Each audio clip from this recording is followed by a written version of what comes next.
Lu Meng, are you okay? Remain calm, Lu Meng. Master Lu Meng. You wish me dead, Lu Meng? Whatever you want me to do, old man.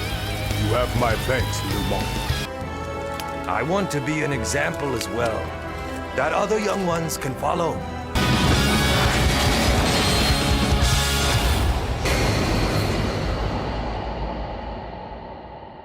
What's going on, guys? Welcome back to the Night Owl channel. Welcome back to the series where we're counting down the top Dynasty Warriors characters as of the latest game. Coming in at number 38, we have the veteran general of Wu, Lu Meng.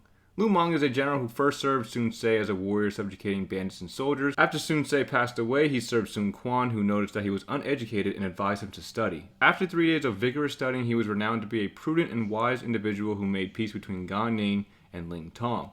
He was a capable general of remarkable intelligence, as his wit and strength was used to foil Zhang Liao and Guan Yu's army. Unfortunately, his life was claimed by illness shortly after his greatest and final victory at the Battle of Fan Castle. Before we jump into how Lu Meng has changed since his playable debut back in Dynasty Warriors 2, let's take a look at the popularity polls to see why Lu Meng is all the way up here at number 38. In the first popularity poll, Lu Meng received 695 votes out of a total of over 75,000 votes, putting him at the 44th spot. In the second popularity poll, he's going to drop down one space to the 45th spot. And then in my personal rankings, he's going to jump all the way up to the 28th spot. So out of the three rankings, Lu Meng is the highest for me personally. I've always liked Lu Meng. The things that really capture me with the character is definitely his personality, his weapon style, and then his relationships, which we'll talk a little bit more about towards the end of the video. But Lu Meng has always been kind of a cool character for me to play as. I've always liked, again, the double-handed weapons, the spears, the pikes. And because Lu Meng has that type of weapon, I always gravitated towards him. And I always like to use him after going through my favorite characters in Wu. Before we jump into how Lu Meng has changed within the Dynasty Warriors series, let's talk about who Lu Meng is for people who don't know. So like I said, Lu Meng was a Chinese military general and politician who served under the warlord Sun Quan during the late Eastern Han Dynasty of China. Early in his career, he fought in several battles under the banner of Sun Ce. Although he had been noted for his bravery, he was still deemed as nothing more than a mere warrior for his lack of literacy skills. Later, with encouragement from Sun Quan, Lu Meng took up scholarly pursuits to improve himself, gradually becoming a learned and competent military leader. He would go on to succeed Lu Su as the frontline commander for Sun Quan's forces in Jing province. 2 years later, in a carefully calculated military operation, Lu Meng led an invasion of Liu Bei's territories in southern Jing province, swiftly and stealthily capturing all the lands from Liu Bei's general Guan Yu, who was captured and executed after his defeat. Lu Meng enjoyed his finest hour after the victory, but died a few months later because he was already seriously ill before the campaign. Lu Meng is a pretty interesting character within the series. I've always enjoyed, again, playing with him and seeing his interactions within his kingdom with his fellow officers and the people that he was commanding. Lu Meng played a very pivotal role amongst the Wu kingdom. He was a commander, he was a strategist, and he was kind of the whole package for Wu in one person. And he had a lot of responsibilities all the way up until his death. For the longest time, when I originally played Lu Meng and originally played through the Dynasty Warriors series without really diving too deep into who Lu Meng was, I always thought he was just mainly a strategist, or he leaned more towards the strategist side because he was always strategizing. He was there with, Lu Xun, and then, later on Lu Su when he would become a playable character, or with Zhou Yu, strategizing, coming up with plans in order to find ways to, succeed in the battle that's upcoming. He always seemed more of a strategist to me than a warrior, but after reading through some of his background and stuff like that, it seems like he had to work pretty hard to get to that point, and before he was there, he was a pretty capable warrior. Lu Meng was a great general for the Wu kingdom and would learn a lot from his strategic predecessors in Zhou Yu and Lu Su, and after they both passed away, Lu Meng would take the lessons that he's learned and the experience that he has acquired in order to pass on to Lu Xun and the younger generation of Wu. With that being said, we're going to go ahead and jump into how Lu Meng has changed over the past 20 years within the Dynasty Warriors series. Alright, starting off with Lu Meng's appearance within the game, it pretty much stays the same from the first game he was in up until Dynasty Warriors 5, and then from Dynasty Warriors 6 and on, he changes. So Dynasty Warriors 2 through 5, he's got more of an armor, general-esque type look, I would say, to him. Not as much clothes on him. Dynasty Warriors 6, he gets a drastic change to his look. He's got more of a robe, kind of clothes type look to him. And then I would say from Dynasty Warriors 7 and on, he kind of puts those two looks together. It's a mix between the armor and the clothes look. He's got the armor on top of the clothes, and he maintains that through the remainder of his playability. I can't complain too much about the way Lu Meng looks. Dynasty Warriors 6 was the only game that really stood out to me, but it wasn't that bad. It gave him more of that old man kind of look, that wiser old man kind of vibe. Can't complain too much about the way he looks. I like honestly both looks of Lu Meng. I really like, honestly, the earlier games in Dynasty Warriors 3, 4, and 5, and then I would say Dynasty Warriors 7, Dynasty Warriors 8 and 9. I think, I think they're all really good. I think he's got a really good look. Even though his look has kind of evolved from what he looked like when he first came in, I think it kind of fits him as the role that he's supposed to be playing within the games. But I think he looks good. Can't complain too much about the way he looks.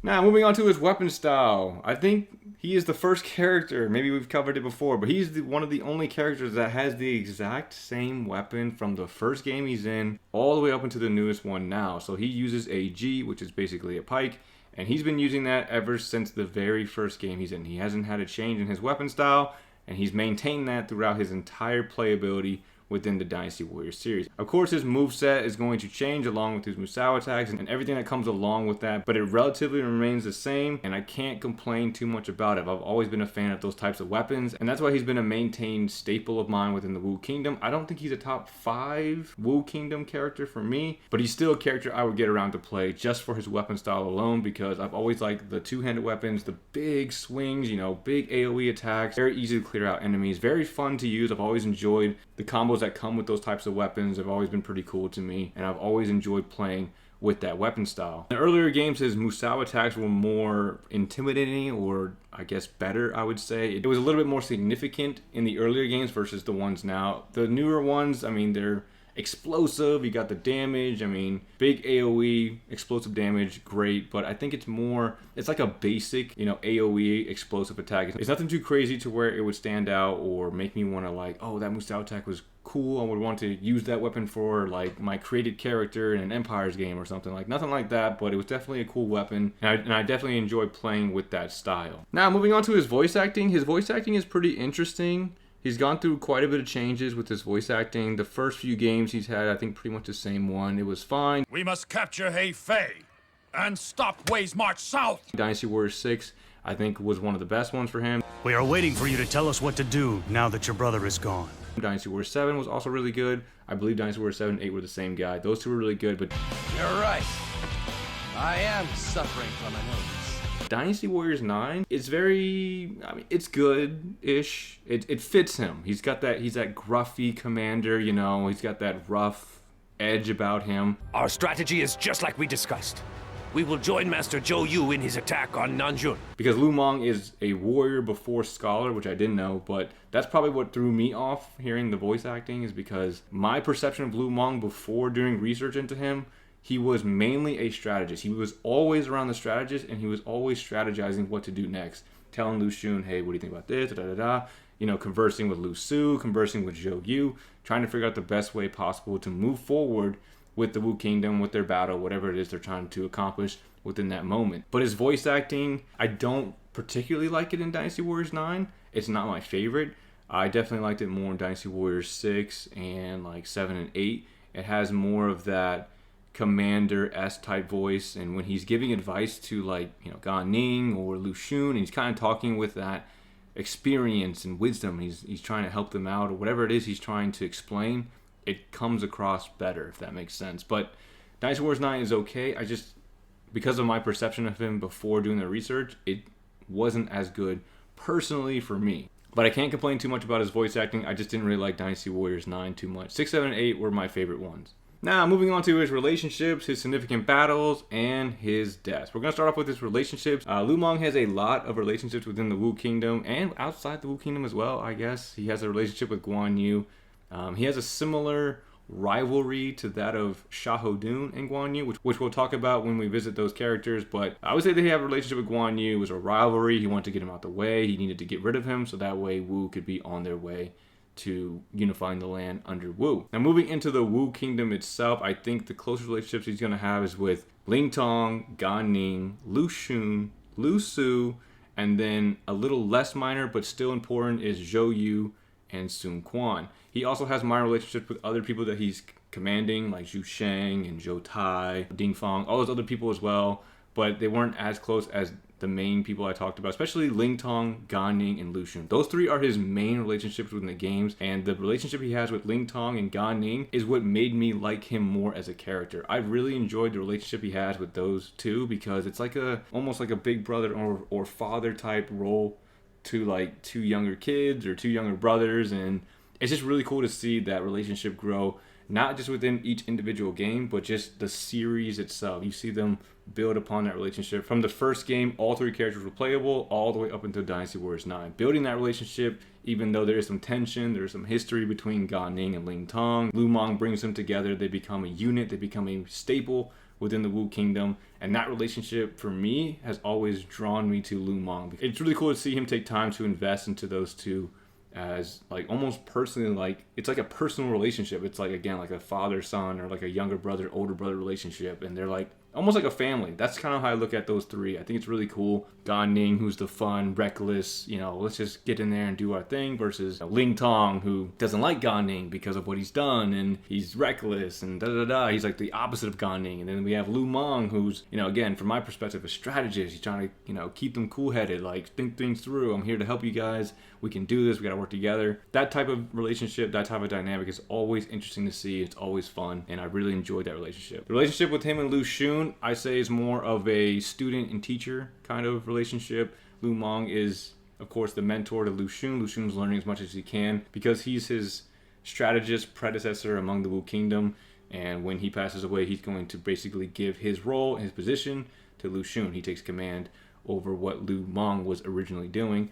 They have a very close relationship within the series. I like that relationship they have as well. You see the admiration that Lu Xun has for Lu Meng, doing whatever it takes in order to become someone like him. Like Lu Xun admires him to a point where he would want to become like him, which is, again, why I thought he was a strategist. Because Lu Xun, again, I think of Lu Xun as a strategist first before a warrior, and we'll talk more about that when we get to Lu Xun. And then his two minor relationships with Zhou Yu and Sun Quan. He's going to have a relationship with Zhou Yu because he's the original strategist, I guess. He's the main strategist that has, been a part of the Wu Kingdom. And of course, all the other people that come after him are going to look up to Zhou Yu for guidance, for wisdom, for advice, whatever it is. Zhou Yu is the pillar of success for strategists among the Wu Kingdom. And Lu Meng is going to have that relationship with him to learn as much as he can before Zhou Yu passes away. And of course, Lu Meng's going to have a relationship with Sun Quan because he's his leader.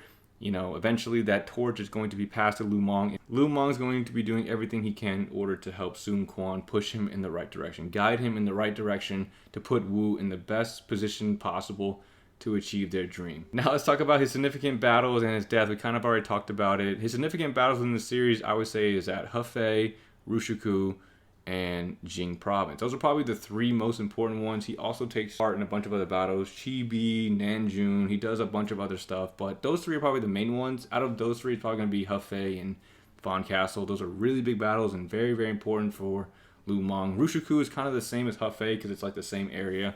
That's why I threw that in there as well. But the Battle of Hefei was a big battle. It's been one of the main battles since like Dynasty Warriors 2, Dynasty Warriors 3. But the Battle of Hefei is where those three really come together and really build that bond and build that relationship that you see throughout the games. And then, of course, the Battle of Fan Castle, the reason why it's so big, again, going back to that relationship with Guan Yu, it's their time, it's their moment to take Guan Yu out, to kill him, get him out of Jing Province. But the Battle of Fan Castle was a monumental moment on the Wu side for Lu Meng, because in most of the games, Lu Meng, if you're playing on the Wu team, he's the one killing Guan Yu. He's doing something that is monumental within the story, which is killing the God of War Guan Yu, freeing up the space within Jing Province, upsetting that balance, and then putting everything into motion for the remainder of the Dynasty Warriors series, if that makes sense. And then shortly after the Battle of Fan Castle, Lu Meng ends up passing away due to illness. Romance of the Three Kingdoms actually states he was killed by Guan Yu's vengeful ghost. So apparently when he killed Guan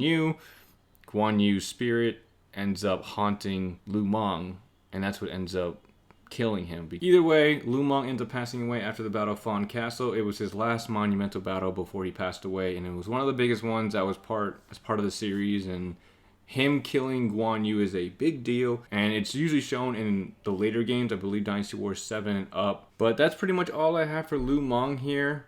Again, he was a good character. I like Lu Meng. He's a general. He's a commander from the Wu Kingdom. He had lots of relationships within the kingdom. He's one of the few characters to actually keep his weapon style throughout his entire playability, which is really cool to see. And again, I really enjoyed his relationships with other officers among the kingdoms. But the relationships I liked the most for Lu Meng was with Gan Ning, Ling Tong, and Lu Xun. Lu Xun and Lu Meng, again, that mentor-student relationship, awesome to see. Always enjoyed watching those cutscenes and just the interactions they have. And then, of course, the interactions with Gan Ning and Ling Tong, just that family type bond they had. It was just really cool to see that grow from when they first, recruited Gan Ning, that bitterness, that tension that was always there, growing into something more friendship, almost family type bond. And then seeing Lu Meng's last words to Gan Ning and Ling Tong towards the end of Dynasty Warriors 9, even though it wasn't like a main cutscene or anything, it was just like a small little event where he's walking away and they're kind of talking.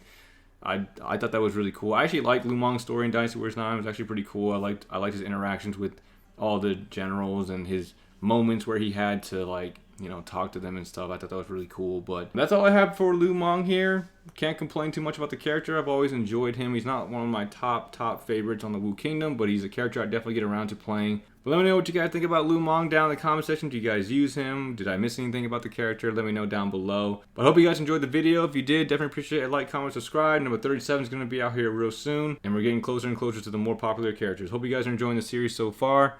And I'll see you guys in the next video. Thanks for watching, everyone.